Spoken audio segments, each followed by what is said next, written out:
দেখেছেন, এগুলো হচ্ছে পাথর। দেখেন শব্দটা কত সুন্দর।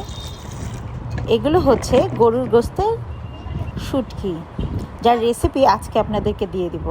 এখানে গরম পানি দিয়ে 1 ঘন্টা ভিজিয়ে রেখে এটাকে শিলপাটায় থেতলে নেওয়ার পরে এখানে দেখছেন মশলা, 1 টেবিল চামচ আদা রসুন বাটা, 1 চা চামচ জিরা বাটা, ধনিয়ার গুঁড়া এবং গরম মশলা।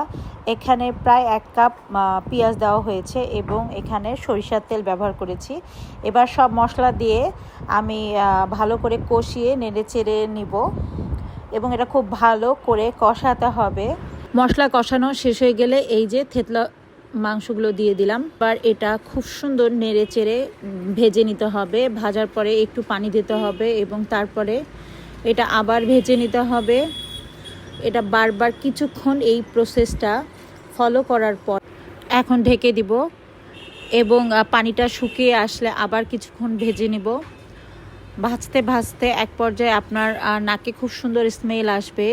ঠিক সেই মুহূর্তে আপনি পানি দিয়ে দিবেন। পানি দিয়ে এটা সিদ্ধ করার জন্য প্রায় আধা ঘন্টা লো হিটে এটা রেখে দিতে হবে এবং এটাতে রসুন কুচি দিলে খুব ভালো হয়, যেটা আমি শেষে দিয়ে দিয়েছি। আপনারা রান্নার শেষে দেখতে পারবেন রসুন কুচি দেওয়া।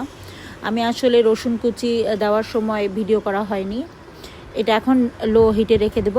আর এই যে তৈরি হয়ে গেল মজাদার গরুর মাংসের শুটকির রেসিপি। আল্লাহ হাফেজ। ভিডিওটি ভালো লাগলে লাইক কমেন্ট শেয়ার দিয়ে পাশে থাকবেন।